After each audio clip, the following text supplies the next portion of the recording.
The transport vessel Meridian's Edge shuddered as it dropped out of hyperspace, its hull groaning against the sudden shift from the ethereal void to normal space. Captain Elena Vasquez felt the familiar lurch in her stomach, though after 20 years of deep space travel, the sensation had become as routine as breathing. What wasn't routine was their destination, Kepler 442c, a world that had been off-limits to human exploration for the better part of a decade. The quarantine had been imposed after first contact went catastrophically wrong.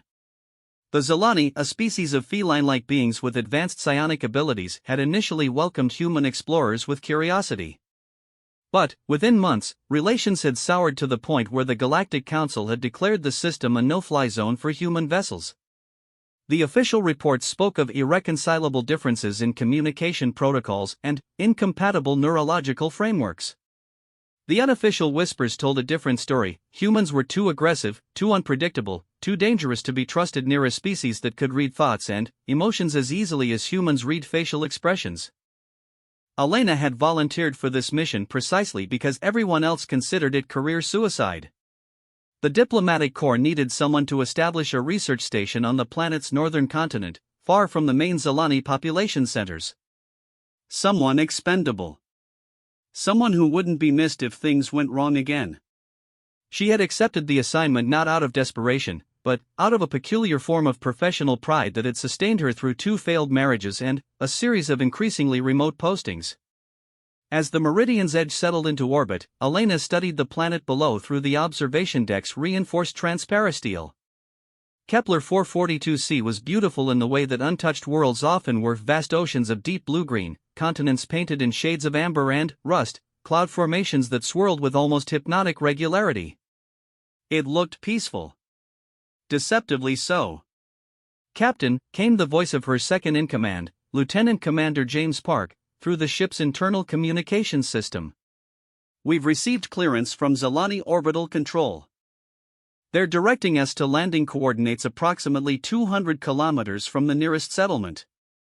Standard quarantine protocols are in effect." Elena nodded to herself, though Park couldn't see the gesture. Standard quarantine protocols meant that any direct contact between humans and Zelani would be limited to essential personnel only, and, even then, interactions would be heavily monitored by both sides.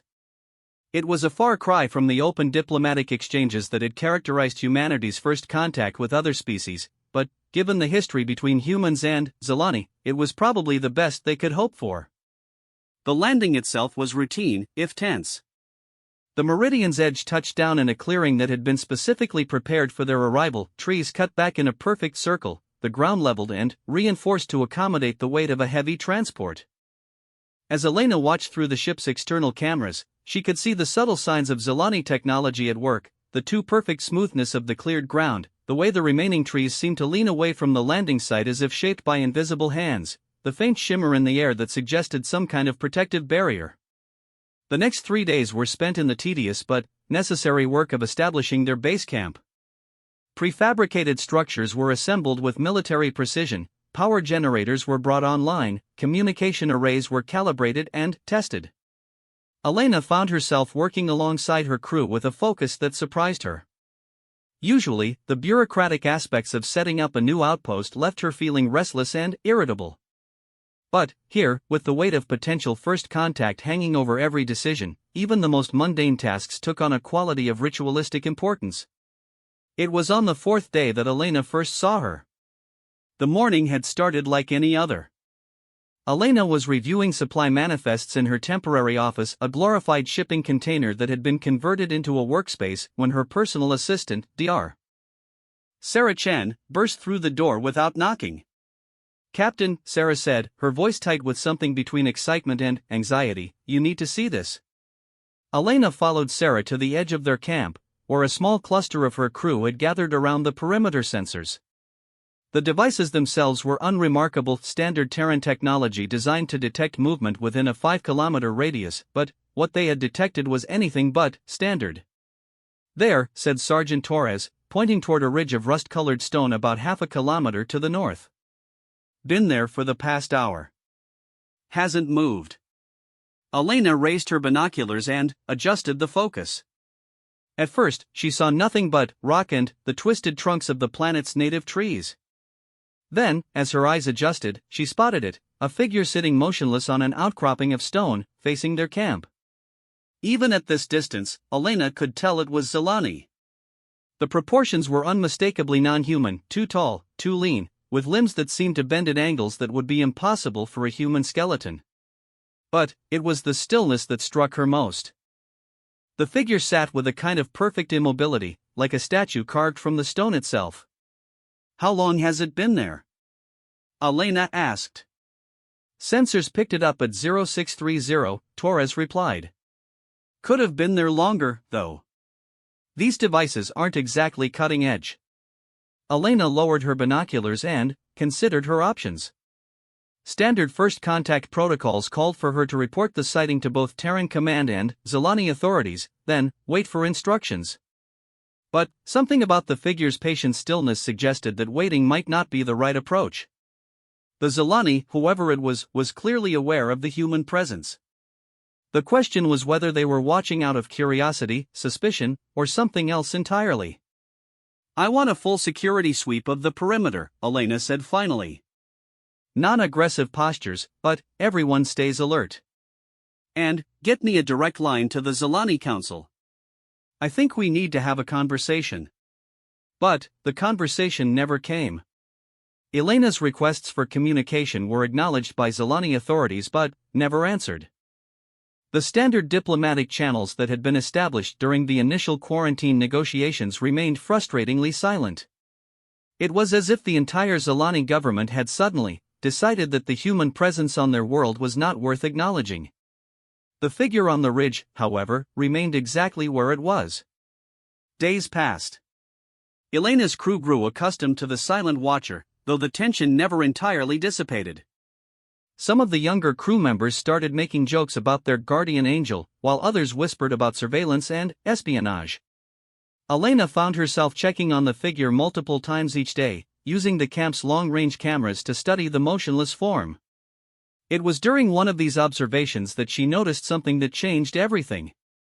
Elena had been using the camp's most powerful telescope to get a clearer view of their watcher when a gust of wind disturbed the foliage around the figure's position.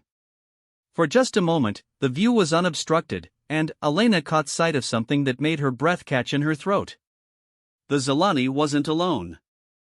Pressed close against the adult figure was something much smaller, a child, Elena realized, or what passed for a child among the Zelani. The young one was barely visible, tucked into what Elena could only describe as an embrace of protection. And, unlike the adult, the small figure was moving, fidgeting with the restless energy of youth. Elena lowered the telescope and stared at the ridge with her naked eyes. The implications of what she had seen hit her like a physical blow.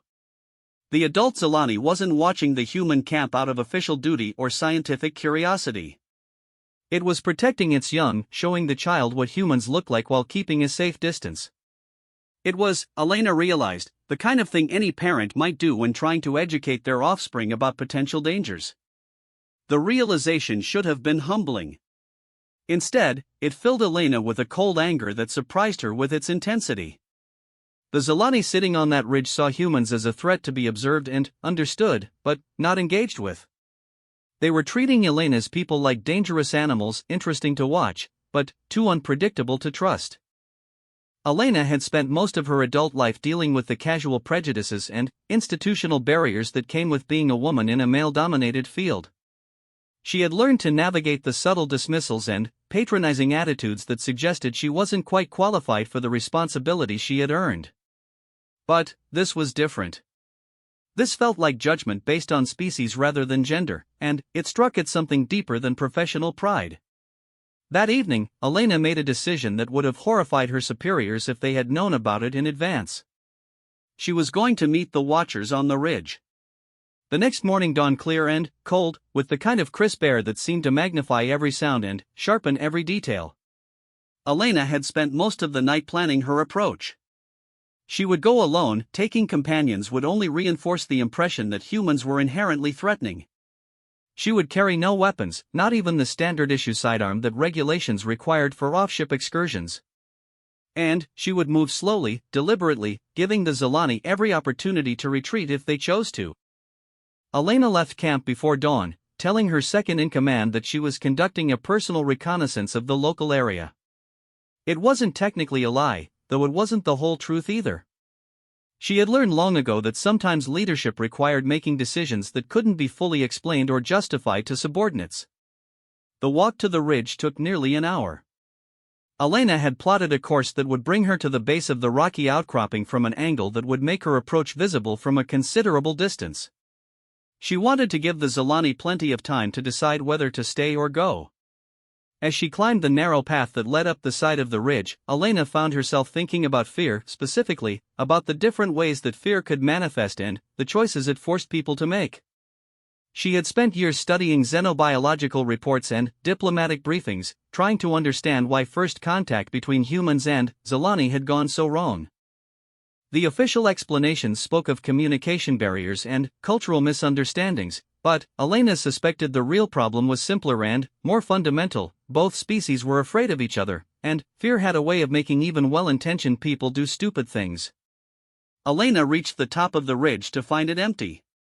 She stood for a moment in the spot where she had seen the two figures, looking out over the landscape that stretched away toward her camp.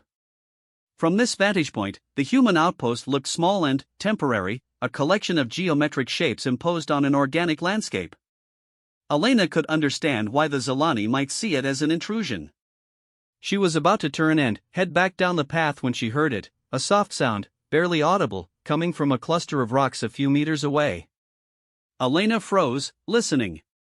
The sound came again, a kind of whispered whimper that was unmistakably distressed. Elena moved toward the sound, walking as slowly and carefully as she could. The rocks formed a natural shelter, and, as she drew closer, she could see that something was huddled in the shadows beneath an overhanging ledge. The young Zelani was alone. Elena's first instinct was to retreat, to back away and leave the child undisturbed. But something in the quality of the sounds it was making, a kind of keening that transcended species barriers, told her that retreat might not be the right choice. The child was frightened, possibly hurt, and certainly abandoned by whatever adult had been caring for it. Elena knelt down several meters away from the shelter and forced herself to remain perfectly still. She could see the young Zelani more clearly now, a small, feline form covered in fur that shifted between gray and brown depending on the light. Its eyes were large and dark, and they were fixed on Elena with an expression of pure terror. "It's okay," Elena said softly, though she knew the words themselves meant nothing to the child. "I'm not going to hurt you." The young Zelani pressed itself more deeply into the shadows, its small form trembling visibly. Elena could see that one of its limbs was held at an awkward angle, injured, though she couldn't tell how severely. Elena settled into a sitting position and waited. She had no plan beyond patience, no strategy beyond demonstrating that she posed no immediate threat. Minutes passed. The child's terrified breathing gradually slowed, though its eyes never left Elena's face. It was then that Elena heard footsteps behind her. She turned slowly, careful not to make any sudden movements, and found herself face to face with an adult Zelani. The being was tall and graceful, with the kind of fluid movement that suggested either natural athleticism or advanced body control.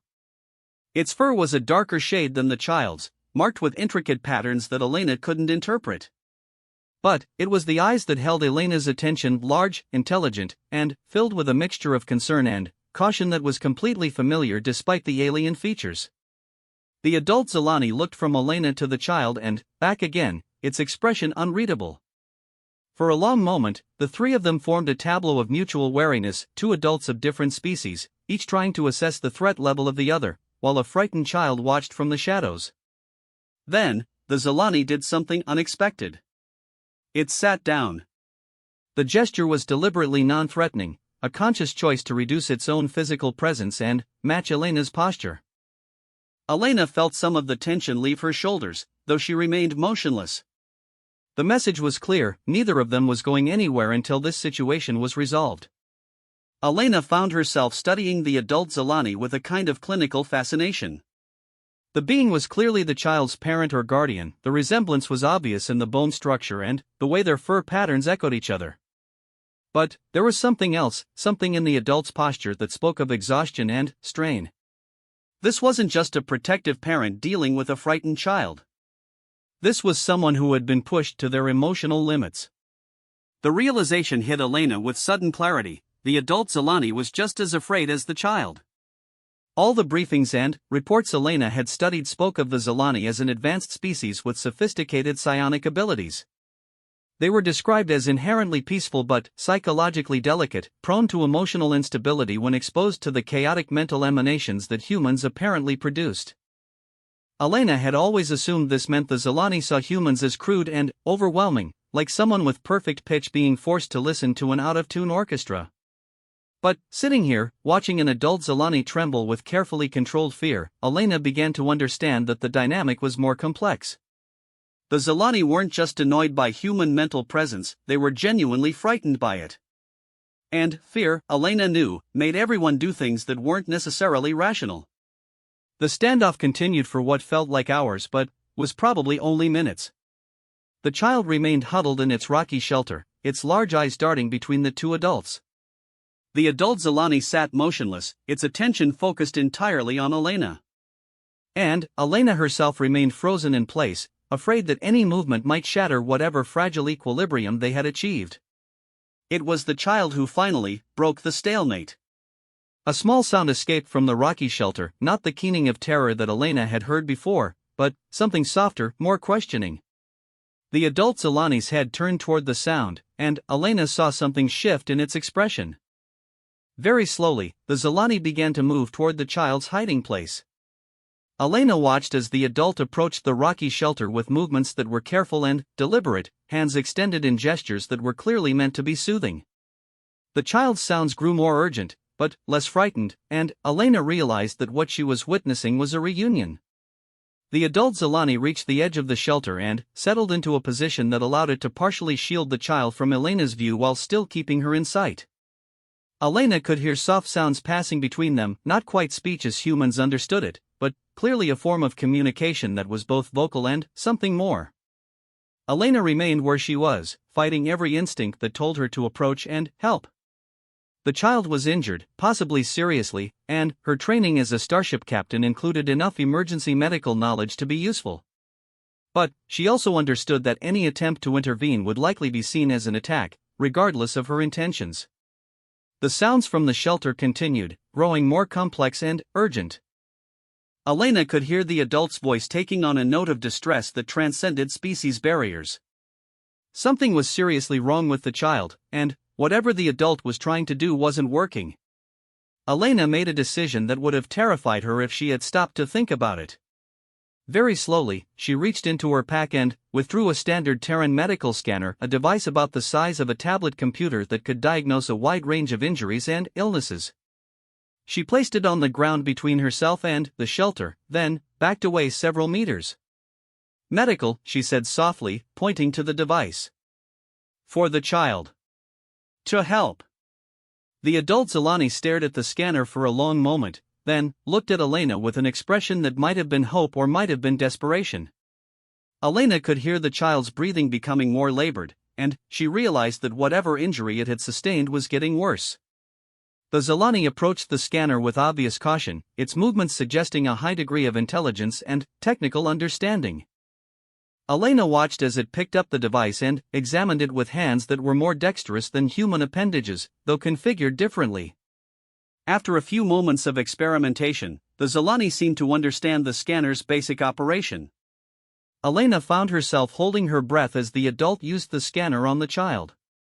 The device's display was visible from her position, and she could see the readout indicating a fracture in what would have been equivalent to a human femur, along with signs of internal bleeding that weren't immediately life-threatening but would become so if left untreated. The Zelani looked from the scanner's display to Elena, its expression clearly asking a question that needed no translation: what now? Elena pointed to her pack, then held up her hands to indicate that she would approach slowly. The Zelani tensed but didn't retreat. Elena moved forward carefully, stopping just outside what she judged to be the adult's comfort zone, and opened her pack to reveal its contents. The medical kit was standard Terran issue, designed to handle the most common types of trauma that could occur during exploration missions. Elena withdrew a bone knitting device and a pain relief injector, placing both items on the ground where the Zelani could see them clearly.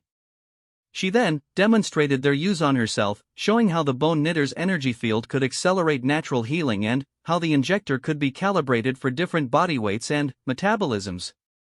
The entire process took nearly an hour. The adult Zelani would examine each device, test its functions, and then spend long minutes in what Elena assumed was silent communication with the child. Elena remained patient throughout, understanding that she was asking for an enormous amount of trust from beings who had every reason to see her as a threat. Finally, the Zelani made its decision. It gestured for Elena to approach the shelter. Elena had been in many dangerous situations during her career, but few had required the kind of careful attention that this moment demanded. She moved toward the injured child with movements that were slow and deliberate, acutely aware that the adult Zelani could probably kill her before she could react if it chose to. But the risk felt necessary not just for the child's sake, but for something larger that Elena couldn't quite articulate. The young Zelani was smaller than Elena had realized, probably equivalent to a human 6-year-old in terms of development. Its injured leg was clearly causing significant pain, and Elena could see that the bone knitting process would need to be done carefully to avoid further damage. She began by administering the pain relief, calibrating the injector based on the child's estimated body weight and the physiological data from the medical scanner. The child's reaction to the pain medication was immediate and dramatic. The small form relaxed visibly, and, for the first time since Elena had arrived, the large dark eyes seemed to focus on her without pure terror. Elena found herself smiling in response, a reaction that seemed to surprise both the child and the adult. The bone knitting process took another 20 minutes. Elena worked with careful precision, using the device's energy field to stimulate natural healing while monitoring the child's vital signs through the medical scanner. The adult Zelani watched every move she made, its attention so focused that Elena could feel the weight of its observation like a physical presence. When the treatment was complete, Elena backed away again, returning to her original position several meters from the shelter.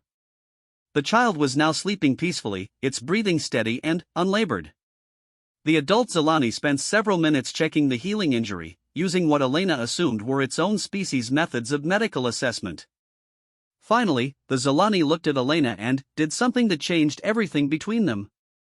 It placed both hands over its heart and inclined its head in what was unmistakably a gesture of gratitude. Elena responded with a human nod of acknowledgement, then slowly began to pack away her medical equipment. She was careful to move deliberately, making it clear that she was preparing to leave rather than settle in for an extended stay. The message was clear: she had come to help, and, now that help was no longer needed, she would withdraw. But, as Elena prepared to leave, the adult Zelani did something unexpected. It reached into what Elena now realized was a pouch or bag woven into its fur patterns, and withdrew a small object. The item was roughly spherical, about the size of Elena's fist, and seemed to be made of some kind of crystalline material that caught and refracted the light in complex patterns. The Zelani held the object out toward Elena, its meaning clear despite the absence of shared language. This was a gift, an exchange, an acknowledgement of debt incurred and gratitude given. Elena approached slowly and accepted the crystal, turning it over in her hands to examine its construction. The object was warm to the touch and seemed to pulse with a faint inner light that had nothing to do with reflected illumination. Elena had seen enough examples of alien technology to recognize that this was more than a simple ornament. She looked up at the Zelani and smiled, then reached into her own pack and withdrew something to offer in return. Her choice was instinctive rather than calculated, a small digital photo display that she carried with her on all long-duration missions. The device contained images from Earth landscapes, cities, people, as well as pictures from her various assignments throughout human space. Elena activated the display and showed it to the Zelani, scrolling slowly through images of human civilization. She watched as the alien's expression shifted from wariness to fascination, its large eyes reflecting the changing pictures. When Elena reached the section of personal photos, images of her family, friends, colleagues, she saw something in the Zelani's face that needed no translation. Recognition of shared experience.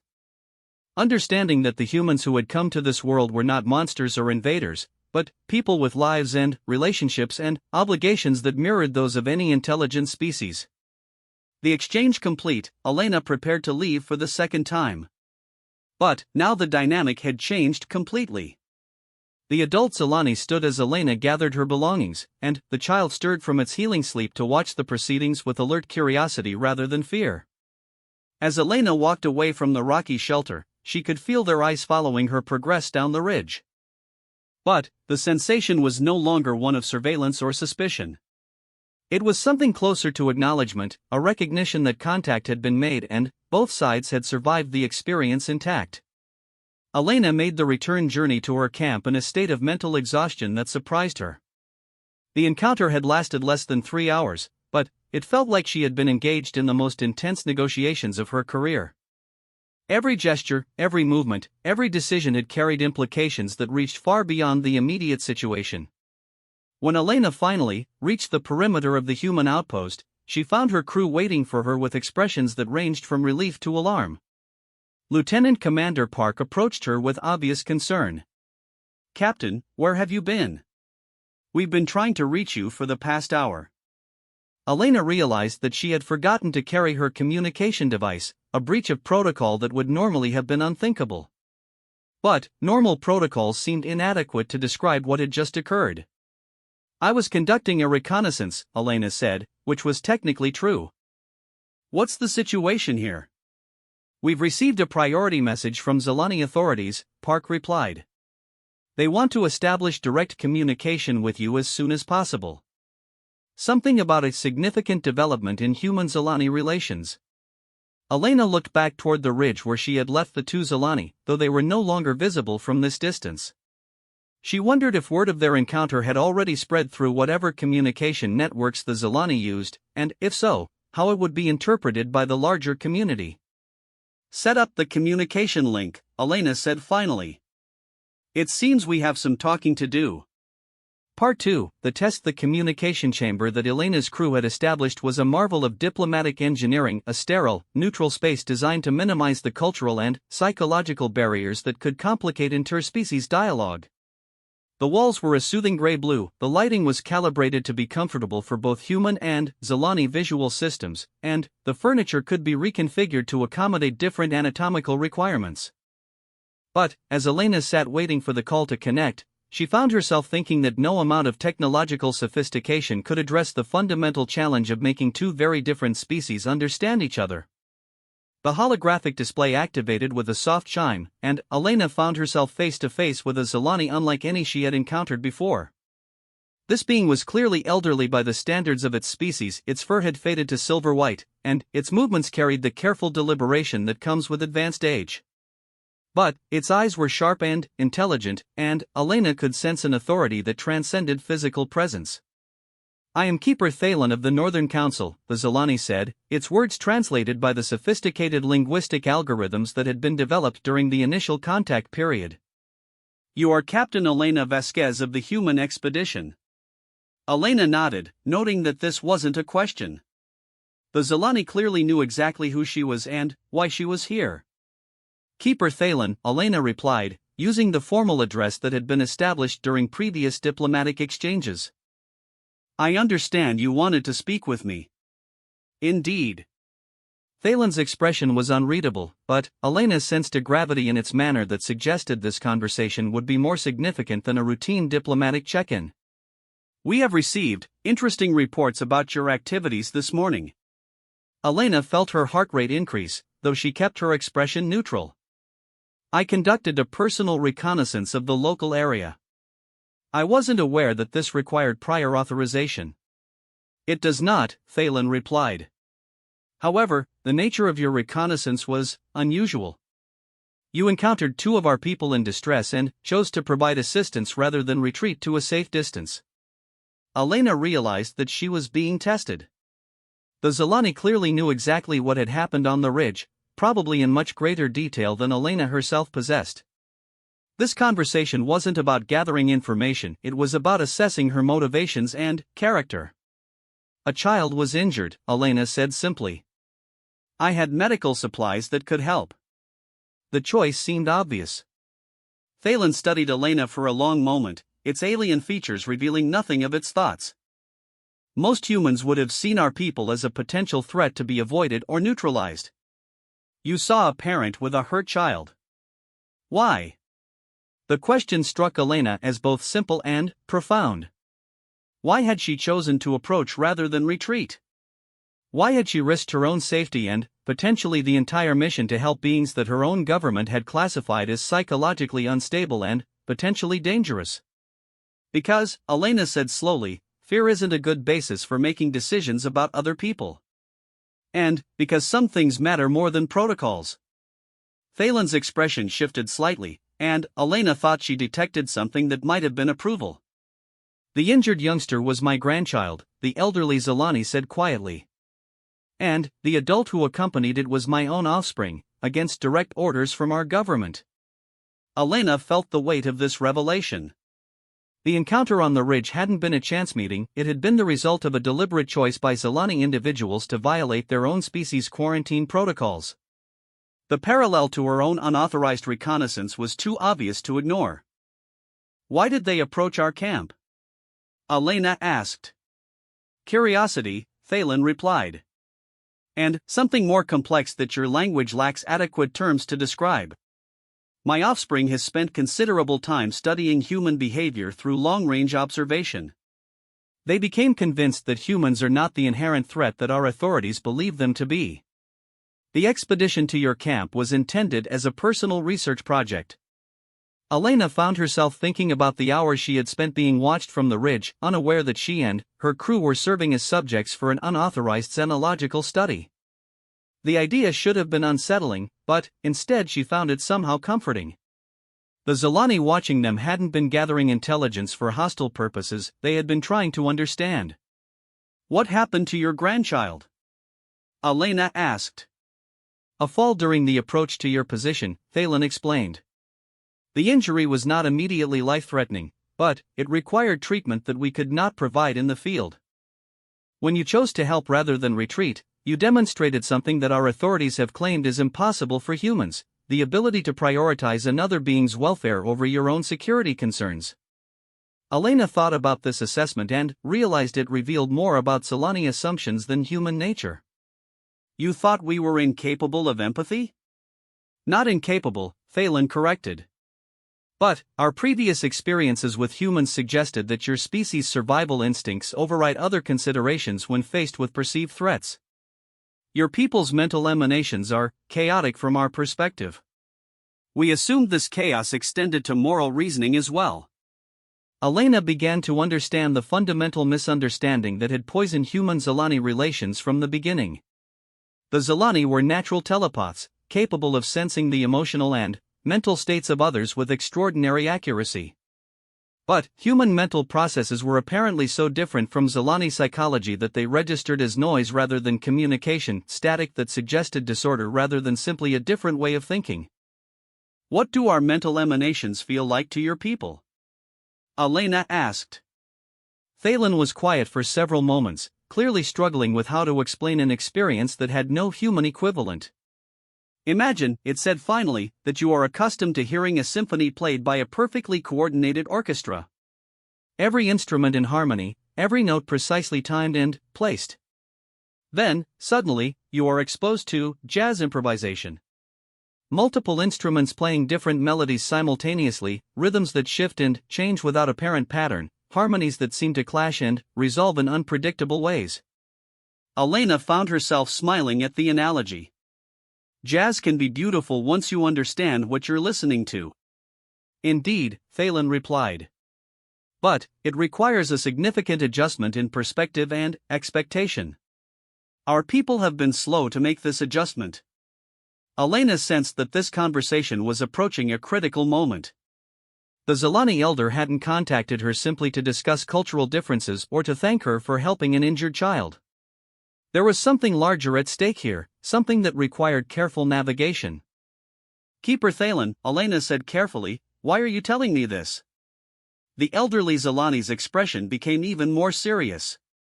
Because our government is preparing to request that your people leave this world permanently.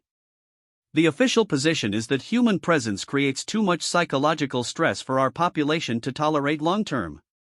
Your mission will be terminated, and this system will be declared permanently off-limits to human exploration. Elena felt her heart sink. She had known that the possibility of mission failure was high, but she had hoped that careful adherence to quarantine protocols might at least allow for limited scientific cooperation. The idea that human presence was literally unbearable to the Zelani suggested that any future relationship between the species was doomed.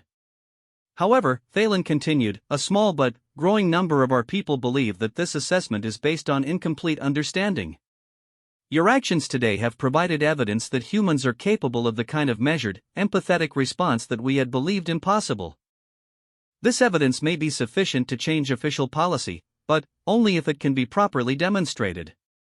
Elena felt a surge of hope mixed with apprehension. What kind of demonstration? Thalen paused, and Elena sensed that they were approaching the real purpose of this conversation. The Northern Council has agreed to conduct what you might call a field test. A small group of humans and Zelani will be brought together under controlled conditions to assess whether meaningful cooperation is possible. You have been selected as the human representative. Elena felt the weight of the moment settling around her like a physical presence. This wasn't just about her mission or even about the future of human-Zelani relations. This was about proving that two very different species could find common ground despite their fundamental differences. What would this field test involve? Elena asked. A joint expedition, Thalen replied. The northern continent contains a research site of significant importance to our people, a complex of ancient ruins that predates our civilization by several millennia. Our xenoarchaeologists have been studying the site for decades, but progress has been slow due to certain complications. We believe that human analytical methods might provide useful insights, but only if humans can work alongside our researchers without causing psychological distress. Elena realized that she was being offered something unprecedented, the chance to participate in actual joint scientific research rather than the careful, distant observation that had characterized all previous human-Zelani interactions. But she also understood that failure would likely mean the end of any possibility for future cooperation. How many people would be involved?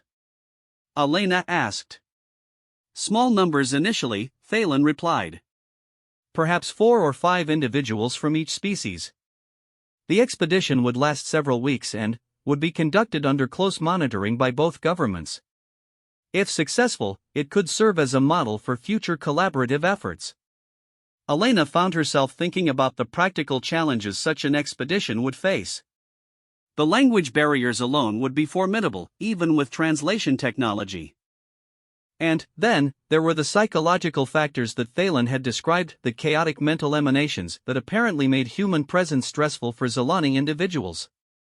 Keeper Thalen, Elena said carefully, you mentioned that your people have difficulty tolerating human mental presence. How would we address that issue during a joint expedition? Thalen's expression shifted in a way that Elena was beginning to recognize as the Zelani equivalent of a thoughtful frown. This is indeed the central challenge. However, our observations of your encounter with my family suggest that some humans may be naturally more harmonious in their mental emanations than others.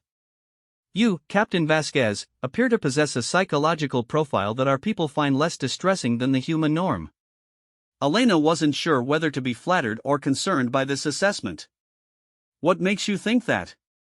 Your approach to my grandchild demonstrated exceptional emotional control and situational awareness. When faced with a potentially dangerous unknown, you chose patience over action, observation over intervention. These qualities suggest a mental discipline that might be compatible with Zelani sensibilities. Elena thought about the long, careful process of earning the trust of the injured child and its guardian. At the time, her actions had felt instinctive rather than calculated, driven more by empathy than by any conscious strategy. But perhaps that was precisely the point. Perhaps the kind of person who could succeed in direct contact with the Zelani was someone who acted from emotional intelligence rather than protocol. If I agreed to participate, Elena said, who would I be working with from your people? The expedition would be led by researcher Kale, one of our most experienced xenoarchaeologists and a specialist in the particular site we would be investigating. They have been studying human behavioral patterns for several years and specifically requested the opportunity to work directly with human researchers. Elena realized that researcher Kale was probably the adult Zelani she had encountered on the ridge, the being who had been conducting unauthorized observations of her camp. The idea that her patient vigil over the injured child had been a kind of inadvertent job interview struck her as both amusing and profound. "What about my crew?" Elena asked. "Would they be involved in the expedition?" "Initially, no," Thalen replied. "This first attempt will involve only those individuals who have been specifically selected for psychological compatibility. If successful, it may be possible to expand participation gradually." Elena understood the logic, but she also recognized the burden it would place on her personally. She would be serving not just as a representative of her own species, but as a test case for whether meaningful human-Zilani cooperation was even possible. Success would open doors that had been closed since first contact went wrong. Failure would likely close them permanently. "I need to consult with my superiors," Elena said finally. "A decision of this magnitude requires authorization from multiple levels of command." Thalen nodded. "Of course. However, I should mention that time is a factor in this situation. The formal request for human evacuation from this system will be submitted to the Galactic Council within the next standard week unless compelling evidence can be provided that continued human presence serves a beneficial purpose." Elena felt the pressure of the deadline settling over her like a weight. 1 week to convince her superiors to authorize an unprecedented experiment in interspecies cooperation. 1 week to prepare herself for what might be the most important mission of her career. 1 week to decide whether she was willing to risk everything on the chance that two very different species might be able to find common ground. "I understand," Elena said. "How can I reach you once I have an answer?" Thalen provided communication protocols that would allow for direct, real-time contact between Elena and the Northern Council. As the conversation drew to a close, the elderly Zilani made one final observation. "Captain Vasquez," Thalen said, "you should understand that this opportunity exists because of your actions today, not in spite of them. When you chose to help my grandchild, you demonstrated something that many of our people believed impossible, that humans could prioritize compassion over caution when faced with the unknown. Do not allow your superiors to convince you that such choices were mistakes."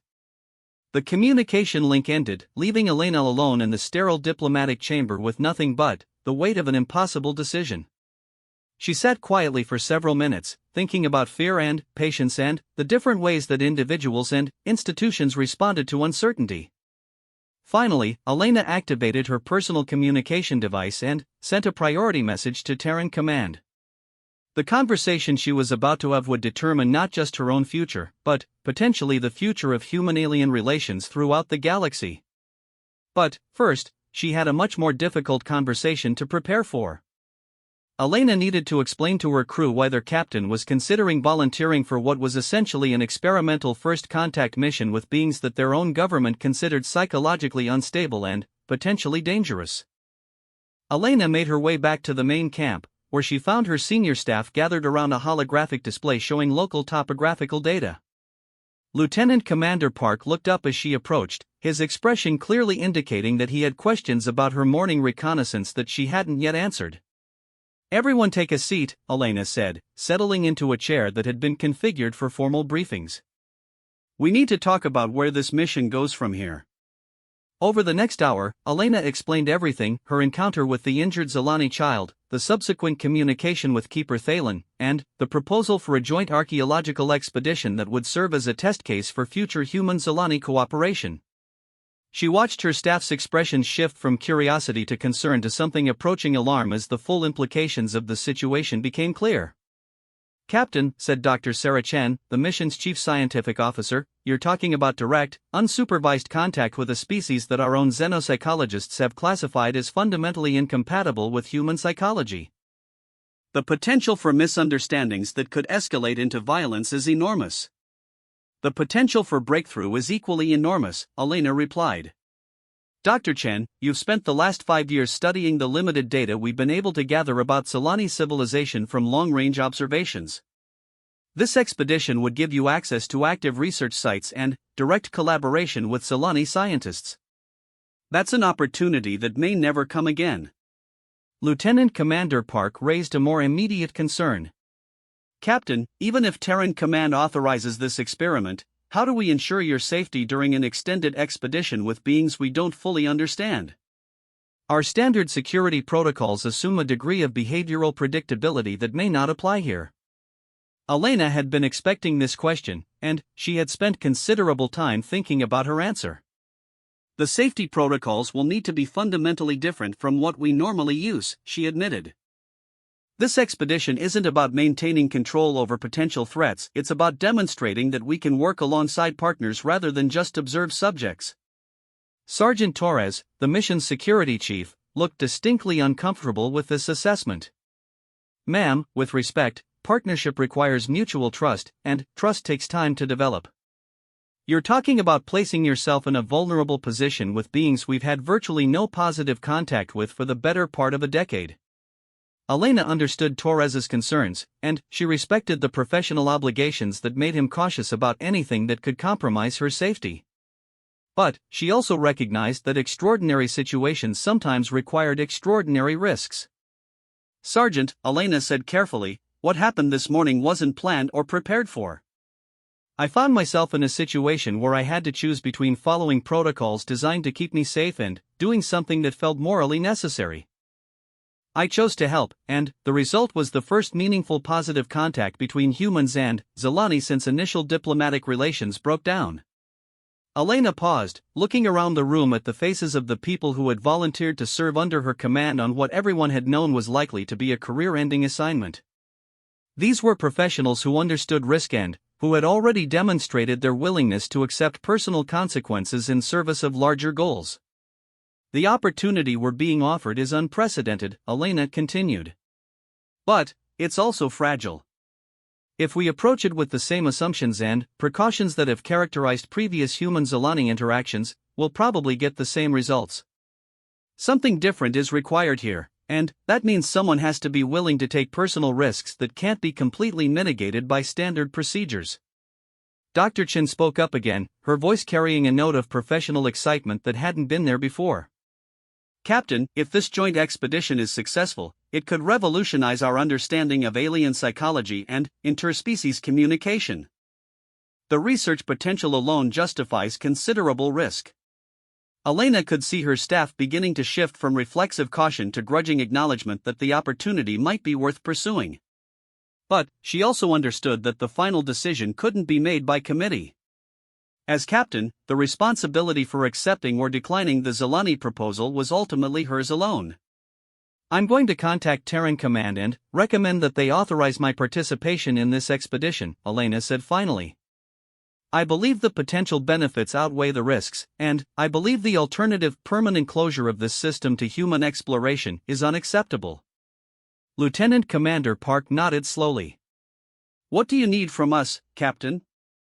I need you to prepare for the possibility that I'll be away from the base camp for several weeks with limited communication capability, Elena replied. And I need you to be ready to provide emergency support if something goes wrong, though I hope such support won't be necessary. The meeting broke up with her staff dispersing to handle the practical preparations that Elena's decision would require. But Elena herself remained in the briefing area, staring at the topographical display that showed the northern reaches of the continent where the joint expedition would take place. Somewhere out there was a site of archaeological significance that had puzzled Zelani researchers for decades. Soon, if all went well, Elena would be walking among ancient ruins with beings whose thought processes were fundamentally different from her own, trying to unlock secrets that neither species had been able to decipher alone. Elena activated her communication array and began composing the message that would either launch her into the most important mission of her career or end her involvement in interspecies diplomacy permanently. As she worked, she found herself thinking about the young Zelani she had helped that morning, a small being whose injury had inadvertently created an opportunity for two species to bridge a gap that had seemed impossible to cross. Sometimes, Elena reflected, the most significant changes began with the smallest gestures of compassion. Tomorrow, she would find out whether that principle applied to interstellar diplomacy as well as personal relationships. Part 3, the understanding the journey to the archaeological site took 3 days, traveling across terrain that shifted from the rust-colored badlands around Elena's base camp to the deep green forests that covered the northern continent's interior. Elena rode in a Zelani transport vehicle that moved with an almost organic grace, following energy currents in the planet's magnetic field rather than relying on traditional propulsion. The technology was elegant and completely silent, creating an atmosphere of contemplative tranquility that Elena found both soothing and slightly unsettling. Her traveling companion for this leg of the journey was researcher Kale, the same Zelani who had been observing her camp with the injured child. In person, Kale was smaller than Elena had expected, with fur that shifted through subtle shades of brown and gold depending on the light. Their conversation during the journey had been halting at first, hampered by both linguistic barriers and the mutual wariness that came with unprecedented contact. But, gradually, as the kilometers passed, Elena began to sense something that felt remarkably like professional camaraderie developing between them. "The site we are approaching has been studied by my people for 47 of your standard years," Kale explained as their transport crested a ridge that offered a panoramic view of the valley below. "Yet we have made little progress in understanding its original purpose or the civilization that created it." Elena looked down into the valley and felt her breath catch.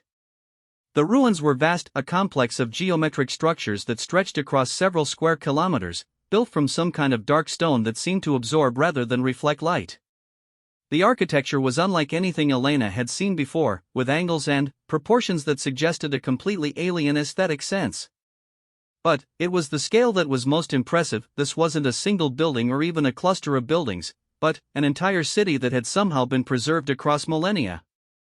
"How old are these ruins?" Elena asked. "Carbon dating suggests approximately 12,000 years, Kale replied. "But the civilization that built them left no other traces that we have been able to discover. No pottery, no tools, no organic remains. Only these structures and the artifacts they contain." Elena could hear the frustration in Kale's voice, and she began to understand why the Zelani had been willing to risk interspecies cooperation on this project. 12,000 years of mystery would be maddening for any researcher, but particularly for a species with the kind of analytical sophistication that the Zelani clearly possessed. Their transport descended into the valley, following a path that had been cleared by decades of Zelani research expeditions. Elena could see other vehicles parked near the largest of the ruins, along with temporary structures that she assumed were research facilities. As they drew closer, she began to make out individual figures moving among the ancient stones, other Zelani researchers going about their daily work. Elena felt a familiar flutter of nervousness as she realized that she was about to become the center of attention for a group of beings who had probably never seen a human up close. Her encounter with Kale's family had been private and unplanned, but this would be a formal introduction under circumstances where every gesture would be scrutinized for cultural significance. The transport came to a stop near what appeared to be the expedition's main research facility, a dome-shaped structure that blended Zelani architectural principles with obvious functionality. Kale gestured for Elena to follow as they disembarked, and Elena found herself walking toward what would be either the beginning of a new era in interspecies cooperation or the most spectacular diplomatic failure in human history. The first thing Elena noticed as they entered the research facility was the quality of the light. Zelani technology seemed to favor illumination that was softer and more diffused than human preferences, creating an atmosphere that felt almost meditative. The second thing she noticed was the silence, not the absence of sound, but a quality of quietness that suggested careful attention to acoustic design. And then, she became aware of the observers. There were 5 other Zelani in the main research area, all of whom had stopped their work to watch Elena's arrival. The attention wasn't hostile, but it was intense, and Elena could sense the mixture of curiosity and caution that her presence inspired. She forced herself to move slowly and deliberately, remembering the patience that had served her well during her first contact with Kale's family. Kale spoke briefly in their own language, a series of sounds that were more musical than the translated conversations Elena had become accustomed to. Elena caught her own name in the flow of alien syllables, along with what she assumed were explanations and introductions. One of the observers approached, an elderly Zelani whose fur had faded to silver gray and whose movements carried the authority of long experience. Elena recognized the newcomer as the expedition leader she had been told about, though she hadn't expected someone quite so advanced in years. "Captain Vasquez," the elderly Zelani said, their words translated by the portable device that Kale had provided. "I am Research Director Thylon. "We are honored by your presence here." Elena detected something in the translation that suggested the word honored wasn't quite adequate to convey the original meaning, but she understood the essential sentiment. Research Director, I appreciate the opportunity to participate in this expedition. I hope our collaboration will be productive for both species. Vylon studied Elena for a moment with large, dark eyes that seemed to hold depths of intelligence and experience. You are smaller than I expected, they said finally. Our observations of human physiology from a distance suggested greater physical presence. Elena found herself smiling at this assessment. Humans come in a variety of sizes and configurations. I'm probably somewhat below average for my species. Interesting, Vylon replied. This suggests a degree of individual variation that our models had not fully accounted for. Elena realized that this entire conversation was serving as a kind of real-time research project for the Zelani. They were gathering data about human behavior, psychology, and physiology through direct observation rather than the long-range surveillance that had characterized their previous interactions. The thought that she was serving as a test case for her entire species was simultaneously humbling and slightly overwhelming. Vylon gestured toward the work area where the other researchers had resumed their activities. Perhaps you would like to see what we have discovered here, and what we hope to discover with your assistance. Elena followed Vylon deeper into the research facility, past workstations equipped with technology that combined familiar analytical principles with distinctly alien design aesthetics. She could see holographic displays showing three-dimensional models of the ruins, spectrographic analyses of construction materials, and what appeared to be attempts to decode symbolic languages found inscribed on various artifacts. The central mystery, Vylon explained as they stopped before a large display showing the overall layout of the ancient city, is the apparent absence of any practical infrastructure. We can identify structures that may have been dwellings, areas that might have served ceremonial functions, and buildings that seem designed for large gatherings. But we have found no evidence of food production, waste management, power generation, or any of the utilitarian systems that we would expect in a settlement of this size. Elena studied the holographic model, noting the geometric precision of the layout and the way individual structures seemed to be positioned according to some kind of underlying mathematical relationship. The entire complex had the feeling of something designed according to principles that were purely aesthetic or symbolic rather than practical. Have you found evidence of the beings who originally lived here? Elena asked. None whatsoever, Vylon replied, and Elena could hear the frustration that had driven decades of fruitless research. No remains, no personal possessions, no tools or equipment. It is as if the city was built, occupied for some period of time, and then simply abandoned without anyone leaving behind any trace of their presence. Elena found herself thinking about Earth's own archaeological mysteries, sites like Göbekli Tepe or the Nazca lines that seemed to suggest purposes and capabilities that didn't fit easily into conventional understanding of ancient civilizations. But even the most puzzling terrestrial ruins contained evidence of the people who had created them. This place seemed to exist outside normal patterns of historical development. What's your working hypothesis about the site's original function? Elena asked. Vylon exchanged a look with Kale that Elena was beginning to recognize as the Zelani equivalent of professional consultation. We have several theories, they said finally. Some researchers believe the site may have been a kind of monastery or retreat center, a place where individuals came to pursue activities that required isolation from normal society. Others suggest it might have been a research facility of some kind, designed for projects that demanded specialized environmental conditions. Elena nodded, recognizing the kind of speculative theorizing that characterized archaeological work when hard evidence was limited. Have you been able to determine anything about the technology level of the civilization that built this place? This is perhaps the most puzzling aspect of the entire site, Vylon replied. The construction techniques suggest capabilities that are simultaneously sophisticated and primitive. The stones were quarried and fitted with extraordinary precision, but we have found no evidence of the tools or machinery that such work would require. The architectural design demonstrates advanced mathematical understanding, but the structures themselves are built using what appear to be relatively simple construction methods. Elena studied the holographic display more carefully, focusing on the details of individual buildings rather than the overall layout. As she did so, she began to notice patterns that struck her as significant design elements that seemed to repeat throughout the complex with subtle variations, as if the builders had been working according to a systematic set of principles rather than simply creating structures to meet immediate practical needs. Research Director Thylon, Elena said slowly, "Have you considered the possibility that this site might have been some kind of educational institution?" Thylon's expression shifted in a way that Elena was learning to recognize as intense attention. Educational? In what sense? Elena pointed to several features in the holographic model. Look at the way the smaller structures are arranged around the larger ones. And notice how the pathways connecting different areas seem designed to create specific sequences of movement through the complex. This doesn't look like a city where people lived and worked. It looks like a place where people came to learn something. Elena could sense the excitement that her observation generated among the Zalani researchers. Kale approached the display and began manipulating the controls to highlight the patterns that Elena had identified. If this interpretation is correct, Kale said, it would explain many of the features that have puzzled us. The absence of practical infrastructure, the emphasis on symbolic design, the mathematical precision of the layout, all of these would make sense if the site was designed for teaching rather than habitation. Thylon was now studying the display with obvious fascination. But, teaching what?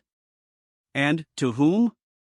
Elena found herself thinking about the great universities and monasteries of Earth's history, places like the Library of Alexandria or the monasteries of medieval Europe where knowledge was preserved and transmitted across generations. Maybe the question isn't what was being taught, but how, she suggested. This entire complex could be a kind of three-dimensional textbook, designed to convey information through spatial relationships and architectural symbolism rather than written records. The conversation that followed was unlike any academic discussion Elena had ever participated in. The Zalani researchers approached the problem with a combination of logical rigor and intuitive insight that was entirely foreign to human analytical methods, yet somehow complementary to Elena's own thought processes. Where human research tended to proceed through systematic hypothesis testing, the Zalani seemed to work through what Elena could only describe as informed speculation, allowing their minds to make conceptual leaps that were then tested against available evidence. Over the course of several hours, the team developed a working model of the ancient site that was radically different from any previous interpretation. Rather than seeing the ruins as the remains of a conventional settlement, they began to envision it as a kind of university or training center where knowledge was transmitted through direct experience rather than formal instruction. The architectural patterns could serve as mnemonic devices, Thylon suggested. Students would learn by moving through the complex in specific sequences, with each structure reinforcing particular concepts or principles. And the mathematical relationships between buildings could encode information about advanced scientific or philosophical ideas, Kale added. The entire city becomes a kind of three-dimensional library. Elena found herself caught up in the excitement of collaborative discovery. Working with the Zalani researchers was like participating in a particularly sophisticated form of intellectual jazz, themes and variations emerging from the interplay of different perspectives, with each participant building on the contributions of others to create something that none of them could have achieved alone. But it was when they moved from theoretical speculation to hands-on exploration that Elena truly began to understand the potential for human-Zalani cooperation. The next morning, Elena joined a small team led by Kale for a detailed survey of one of the complex's central structures, a building that the Zalani had designated as Structure 7 and that Elena had privately begun thinking of as the heart of the mystery. The building was larger than most of the others in the complex, with an internal layout that seemed designed around a series of interconnected chambers that spiraled inward toward a central space. Elena's first impression upon entering the structure was one of profound stillness. The walls were covered with intricate carvings that seemed to shift and change depending on the angle of observation, creating patterns that were simultaneously geometric and organic. The Zalani had been studying these carvings for years without making significant progress in decoding their meaning. Human visual processing operates differently from Zalani perception, Kale explained as they made their way through the outer chambers.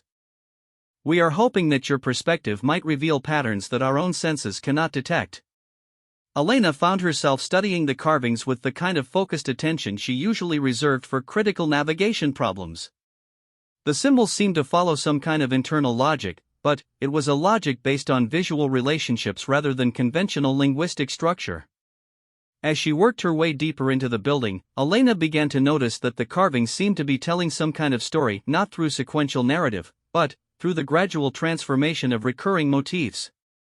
"Kale," Elena said suddenly, stopping before a section of wall that had captured her attention, "these aren't just decorations. They're instructions." Kale approached the wall Elena was examining, studying the carved symbols with obvious interest. "Instructions for what?" Elena traced one of the carved patterns with her finger, following its transformation across several meters of wall surface. "For how to think about the concepts being taught here. Look, this motif starts out as a simple geometric form, but, as you move deeper into the building, it becomes more complex, more organic. It's showing the progression from basic principles to advanced understanding." Elena could sense the excitement that her observation generated in Kale, though the Zelani's emotional responses were more subtle than human expressions would have been. "If your interpretation is correct," Kale said, "then, the entire building is a kind of curriculum made manifest in stone." Over the next several hours, Elena and Kale worked together to trace the various symbolic patterns throughout the structure. What they discovered was a sophisticated educational system that used architectural space to create a kind of immersive learning experience. Students would progress through the building following specific paths, with each chamber introducing new concepts that built on previous understanding. But it was in the building's central chamber that Elena made the discovery that changed everything.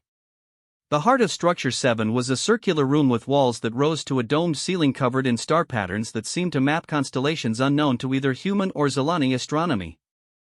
In the center of the room was a raised platform that contained what Elena initially took to be a decorative sculpture, a complex arrangement of crystalline structures that caught and refracted light in intricate patterns. Elena approached the sculpture carefully, noting that its design seemed to echo the architectural principles of the building itself. The crystals were arranged according to mathematical relationships that felt familiar, though she couldn't immediately identify why. "Kale," Elena said slowly, "I think this might be some kind of working model." Kale joined Elena near the crystalline structure, studying it with the kind of intense attention that Elena had learned to associate with Zelani analysis. "A model of what?" Elena circled the structure, examining it from different angles. The crystals seemed to be positioned according to principles that were both aesthetic and functional, beautiful to look at, but also serving some kind of practical purpose that she couldn't quite grasp. And then, as Elena moved to a specific position relative to the structure and the light streaming through openings in the dome, everything suddenly fell into place. "It's a teaching device," Elena said, her voice filled with the excitement of discovery. "The crystals are arranged to demonstrate principles of energy flow and resonance.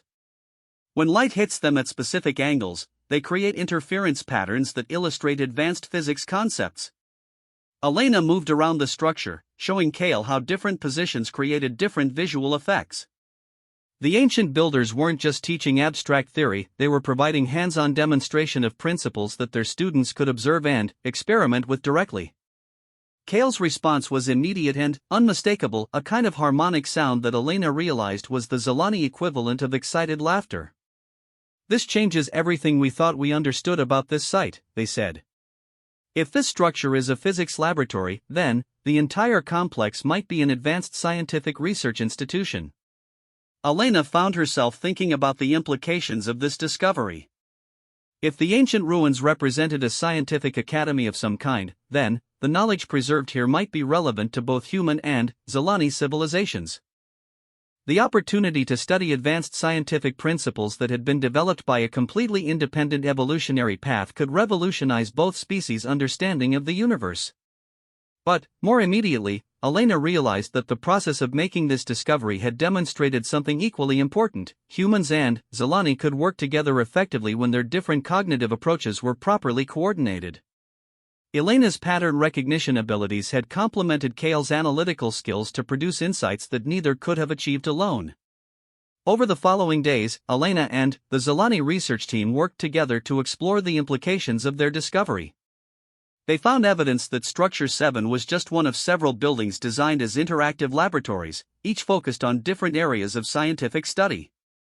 The entire complex began to reveal itself as an ancient university where students had learned through direct experimentation rather than theoretical study. But it was the personal relationships that developed during this work that Elena found most remarkable. The careful distance that had characterized early interactions between humans and Zelani gradually gave way to something that felt surprisingly like friendship. Elena found herself looking forward to her daily conversations with Kale, not just for the scientific insights they generated, but for the simple pleasure of intellectual companionship with a being whose thought processes were fundamentally different from her own yet somehow complementary. The breakthrough came on Elena's 10th day at the site. Working together in the late afternoon light that streamed through the openings in Structure 7's dome, Elena and Kale finally succeeded in activating the crystalline teaching device at the heart of the ancient laboratory. The effect was spectacular. Light patterns danced through the crystals with mathematical precision, creating three-dimensional displays that illustrated principles of energy manipulation that were far beyond either species' current technological capabilities. For nearly an hour, Elena and Kale worked together to document and analyze the demonstration, their excitement building as they realized the significance of what they were witnessing. This technology could revolutionize our understanding of energy physics, Elena said, her voice filled with awe as she watched the light patterns continue their intricate dance. For both our peoples, Kale replied. But, more than that, working together to understand it has demonstrated that our species can collaborate on projects that require the highest levels of intellectual sophistication. Elena realized that Kale was right. The scientific discovery was important, but the process of making it together was perhaps even more significant. They had proven that the psychological incompatibility that had poisoned human-Zelani relations was not an insurmountable barrier, but simply a challenge that required patience and understanding to overcome. That evening, as Elena sat outside the research facility watching the alien constellations appear in the darkening sky, she found herself thinking about fear and courage and the different ways that individuals and civilizations chose to respond to the unknown. A month ago, the idea of working closely with Zelani researchers would have seemed not just unlikely but dangerous. Now, the prospect of returning to the careful distance that had characterized previous human-alien relations felt like an unnecessary loss. Elena's contemplation was interrupted by the approach of Research Director Thylon, whose silver-gray fur seemed almost luminous in the fading light. The elderly Zelani settled into a resting position near Elena's chair, maintaining the respectful distance that had become natural between them while still creating an atmosphere of companionship. Captain Vasquez, Thylon said softly, I wish to speak with you before your departure tomorrow. Elena had been dreading this conversation. The joint expedition had been scheduled to last exactly 2 weeks, and, despite its success, she knew that returning to the isolation of separate camps would feel like a step backward. Research Director, Elena replied, I want you to know how much I valued this opportunity. Working with your team has been one of the most rewarding experiences of my career. Thylon was quiet for several moments, and Elena sensed that the elderly researcher was choosing their words carefully. The success of this collaboration has exceeded our most optimistic projections, they said finally. When Keeper Thalen first proposed this experiment, many on our council believed it was doomed to failure. The psychological barriers between our species seemed too great to overcome. Elena found herself thinking about the young Zelani child she had helped on that ridge so many weeks ago. What changed their minds? Your actions, Thylon replied simply. But, more than that, your willingness to approach our people with patience rather than apprehension. You demonstrated that humans could adapt their behavior to accommodate our psychological needs rather than simply expecting us to tolerate human presence.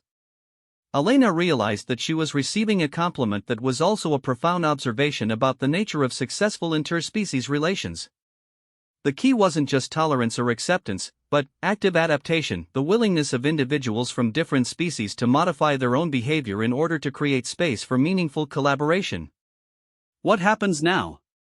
Elena asked. Thylon's response came slowly, as if they were still processing the implications of recent events. The Northern Council has voted to recommend that the quarantine restrictions be modified to allow for limited joint research projects.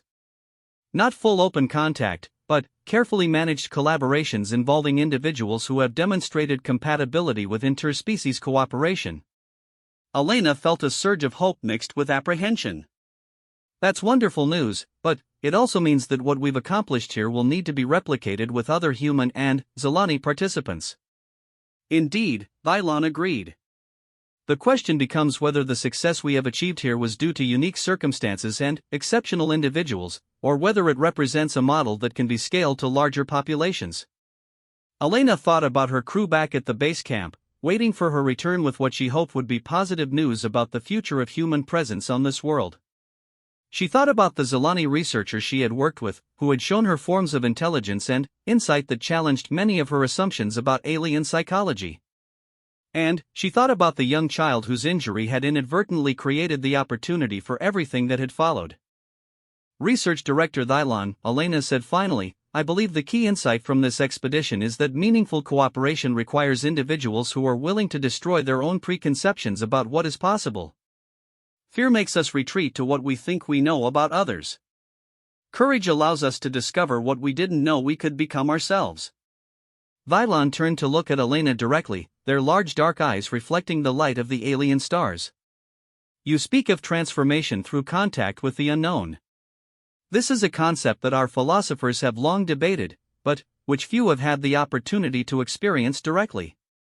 Elena nodded, feeling the weight of profound change settling around her like an atmosphere she was still learning to breathe. I think both our species have something to learn about the relationship between individual growth and collective progress. Sometimes the most important changes begin with single acts of empathy between individuals who have every reason to fear each other. The conversation continued well into the night, ranging across topics that span scientific discovery, philosophical speculation, and practical planning for future collaborative efforts. By the time Elena finally returned to her quarters, she understood that her role in human-Zelani relations was far from over. She would be returning to her base camp not as the commander of a failed expedition, but as an ambassador for a new model of interspecies cooperation that was still being written. Elena's departure the next morning was unlike any farewell she had experienced during her career. Rather than the formal protocols that typically characterize the end of diplomatic missions, her leave-taking from the archaeological site felt personal and meaningful. Kale accompanied her back to the transport vehicle, and their final conversation carried the weight of a partnership that had transcended professional collaboration to become something closer to friendship. Captain Vasquez, Kale said as they reached the transport, working with you has changed my understanding of what is possible between our peoples. I hope this is the beginning of a longer collaboration rather than simply a successful experiment. Elena found herself thinking about the crystal teaching device at the heart of Structure 7, with its demonstration that light from different sources could create patterns of extraordinary beauty and complexity when properly combined. Kale, I believe we've proven that our different ways of thinking about problems can complement each other to produce insights that neither of our species could achieve alone. That's worth building on. The journey back to Elena's base camp gave her time to process everything that had changed during her time at the archaeological site. She was returning to the same landscape she had left 2 weeks earlier, but she was bringing with her an entirely new understanding of what was possible between humans and aliens. The careful protocols and defensive assumptions that had characterized previous interspecies contact suddenly seemed not just unnecessary, but counterproductive. Elena's crew was waiting for her when the transport arrived at the base camp perimeter. Lieutenant Commander Park's first question was about her health and safety, but Elena could see in his expression and in the faces of her other staff members that they were really asking about the future of the entire mission. Ladies and gentlemen, Elena said, gathering her senior staff for an immediate briefing, I'm pleased to report that the joint expedition was a complete success. We've not only made significant archaeological discoveries, but we've demonstrated that humans and Zelani can work together effectively on projects requiring the highest levels of cooperation and trust. Elena spent the next several hours describing the discoveries at the ancient site and the collaborative process that had made them possible. She watched her staff's expressions shift from cautious relief to genuine excitement as they began to understand the implications of what had been accomplished. Captain, Dr. Chen said when Elena finished her presentation, you're describing a completely different model for human-alien relations than anything we've attempted before. Are you confident that what worked with this particular group of Zelani researchers will translate to broader interactions? Elena had been expecting this question, and she had spent considerable time during her return journey thinking about her answer. Dr. Chen, I think the key insight is that successful interspecies cooperation requires individuals who are willing to approach each other as partners rather than potential threats. The specific techniques and protocols can be adapted to different circumstances, but the fundamental attitude of openness and mutual respect is probably universal. Elena realized as she spoke that she was describing not just a diplomatic strategy, but a personal philosophy that had implications far beyond interspecies relations. The willingness to approach the unknown with empathy rather than fear, to seek understanding rather than control, to prioritize collaboration over self-protection, these were choices that could transform any relationship, whether between individuals, communities, or entire civilizations.